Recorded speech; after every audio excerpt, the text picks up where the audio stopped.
नीचे जो कहानी तुम सुनने वाले हो वो मुझे सीधे मेरे जान पहचान के लोगों से बताई गई थी। और अगर तुम वो अजीब और सच में डरावनी रिकॉर्डिंग अपनी आंखों से देखना चाहते हो तो अंत तक ज़रूर बने रहना। अगर तुम्हें ऐसी और डरावनी अनहोनी कहानियां सुनना पसंद है तो वीडियो को लाइक करना और चैनल को सब्सक्राइब करना मत भूलना। और ये वीडियो एक चेतावनी भी है। अगर किसी सजावट की चीज़ को देखते ही तुम्हें अजीब सा एहसास हो और तुम्हें ये पता ना हो कि वो असल में कहाँ से आई है तो उसे कभी मत खरीदना। चलो शुरू करते हैं। सब कुछ तब शुरू हुआ जब उस परिवार के पिता ने इस बार खास क्रिसमस डेकोरेशन चाही। वो हर साल वही पुरानी चीज़ें लगाते लगाते थक चुका था। इस बार वो कुछ ऐसा चाहता था जो वाकई अलग हो। ऐसा क्रिसमस ट्री जिसे लोग याद रखें, जिसके बारे में दोस्त रिश्तेदार महीनों तक बात करें। लेकिन ज़्यादातर दुकानों में वही सब था, वही रंग, वही डिज़ाइन, वही शेप, सब कुछ एक सा और उबाऊ। तो परिवार के पिता ने लोगों से पूछना शुरू किया और तभी उसे एक छोटी सी दुकान के बारे में पता चला।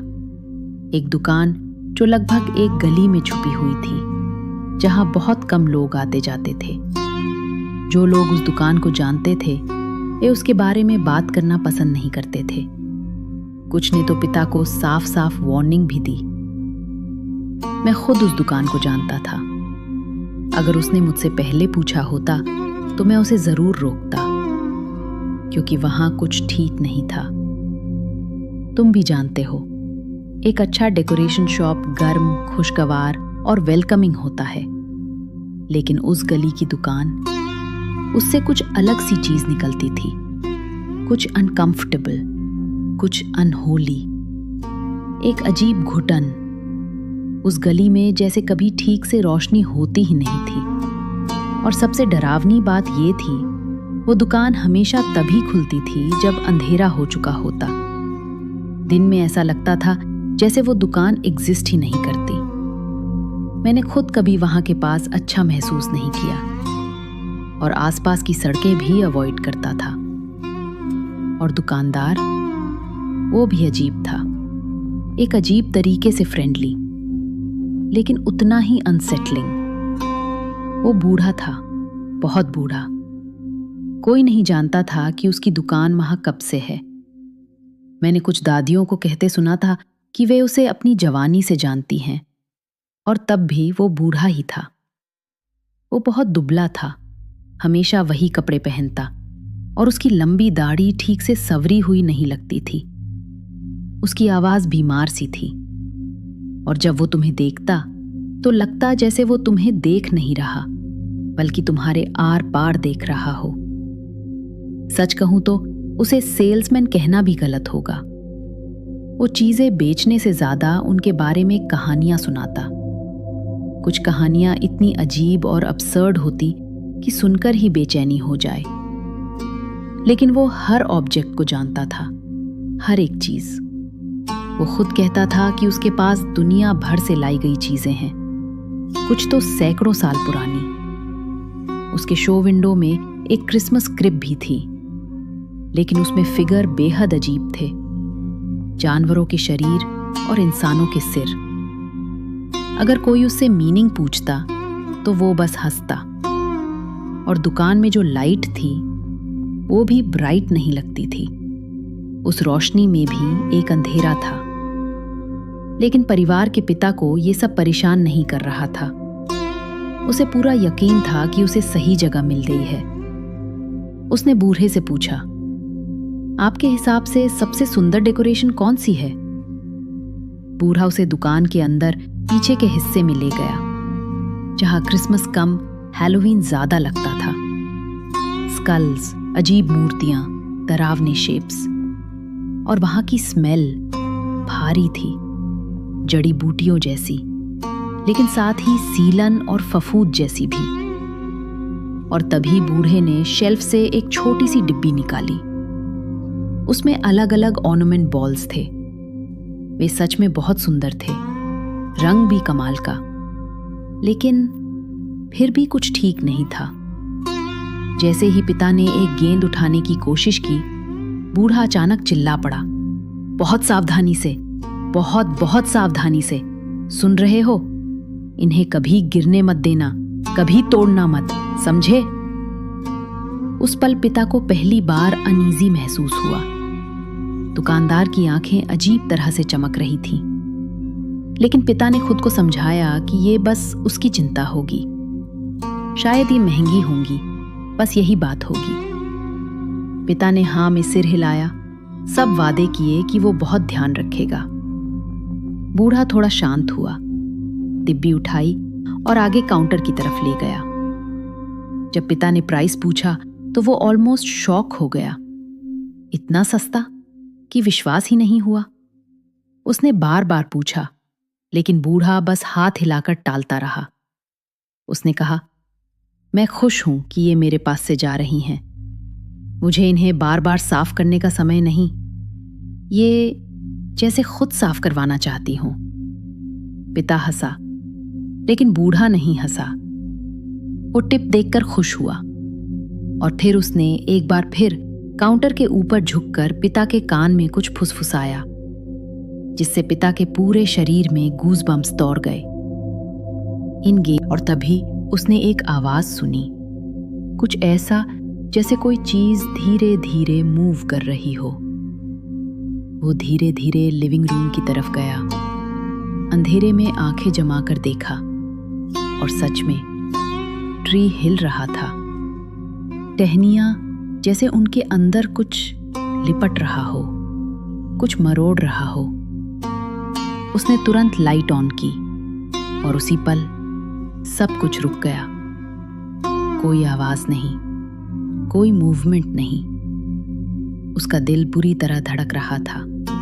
उसके हाथ ठंडे पड़ गए। ये क्या था? उसने कमरे को बार बार चेक किया, लेकिन बाकी रात कुछ नहीं हुआ। फिर भी उसे नींद नहीं आई। वो करवटें बदलता रिमेन। उसने सपने में वही अंधेरी दुकान देखी, दुकानदार की हंसी और ट्री के अंदर छुपा कोई अनजान डर। अगली सुबह माहौल फिर नॉर्मल था। हंसी मजाक, नाश्ता, बच्चों की बातें। पिता बार बार ट्री की तरफ देख रहा था और तभी उसकी बेटी खुश होकर बोली, पापा पापा, मैंने कल रात एक क्रिसमस एंजल देखा। वो ट्री के नीचे था। उसके बड़े बड़े काले पंख थे और पैरों में लंबे क्लॉज थे।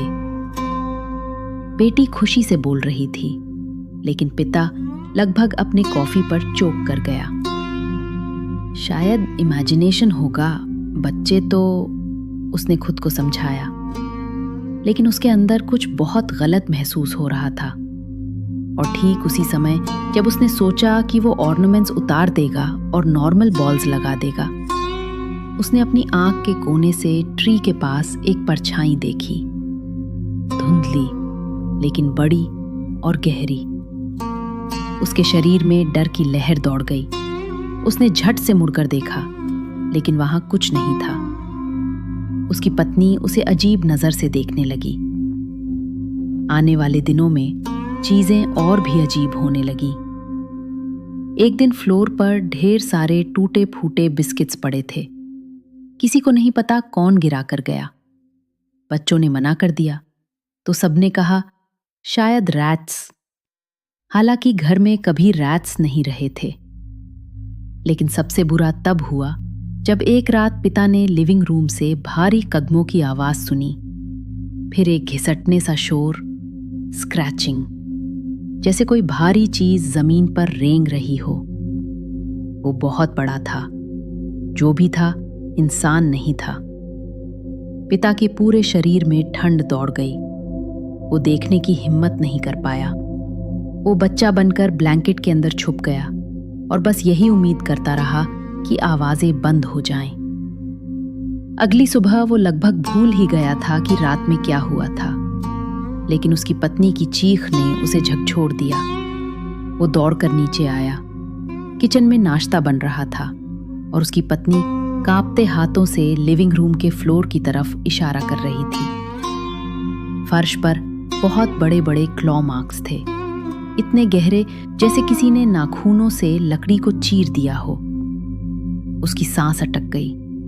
ये इंसान नहीं कर सकता, तो फिर ये क्या था? और उसी पल उसे रात की आवाजें याद आ गईं। भारी कदम, स्क्रैचिंग, घिसटने की आवाज।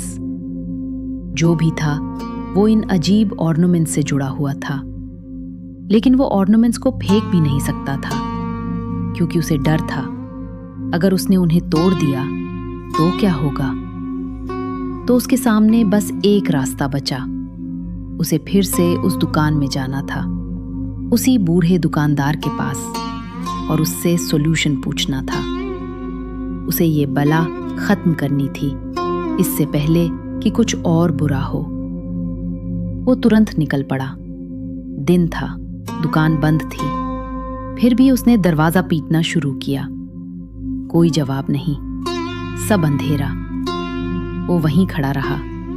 वो इंतजार करता रहा, शाम होने तक, अंधेरा उतरने तक, लेकिन तब भी किसी ने दरवाजा नहीं खोला। ऐसा लग रहा था जैसे दुकान खाली हो चुकी हो, और इस बात ने उसका डर और बढ़ा दिया। अब वो क्या करे? वो इस सब को खत्म कैसे करेगा? वो सोचता रहा। उसके अंदर का एक हिस्सा अब भी चाहता था कि ये सब किसी प्रैंक की वजह से हो, किसी अजीब टीवी शो की वजह से, क्योंकि वो सामान्य तौर पर सुपरनैचुरल में विश्वास नहीं करता था। और तभी उसे एक आइडिया आया। घर लौटते समय उसने एक इलेक्ट्रॉनिक शॉप देखी जहां सीसीटीवी सर्वेलेंस कैमरा मिलते हैं। मैं कैमरा लगाऊंगा और फिर देखूंगा कि रात में कौन या क्या घूमता है। मैं उसे रंगे हाथ पकड़ लूंगा। उस विचार से उसे थोड़ी हिम्मत मिली। उसने एक अच्छी क्वालिटी वाली कैमरा खरीद ली। घर आकर उसने कैमरा ऐसे एंगल पर लगाया कि क्रिसमस ट्री पूरा दिखाई दे, और उसने कैमरा को छिपाया भी ताकि कोई उसे नोटिस न करे, क्योंकि उसके मन में एक शक था, कहीं मेरी फैमिली ही तो प्रैंक नहीं कर रही। लेकिन कैमरा लगाते समय उसके अंदर एक और विचार भी उठा। अगर ये प्रैंक नहीं हुआ तो?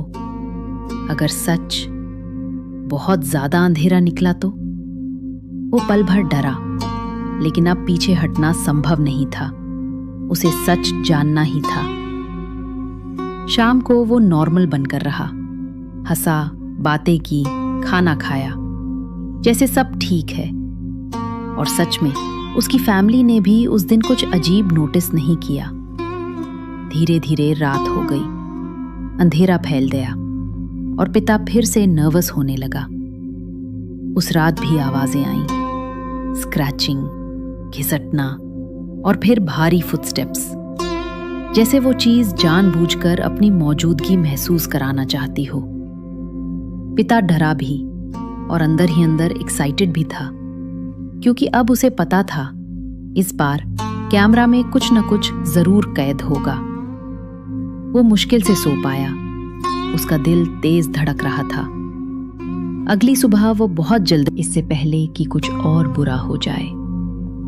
अगर तुम जानना चाहते हो कि ये कौन सा क्रीचर था और पिता ने आगे क्या किया, तो कमेंट्स में लिखो, और वीडियो को लाइक करना और चैनल को सब्सक्राइब करना मत भूलना।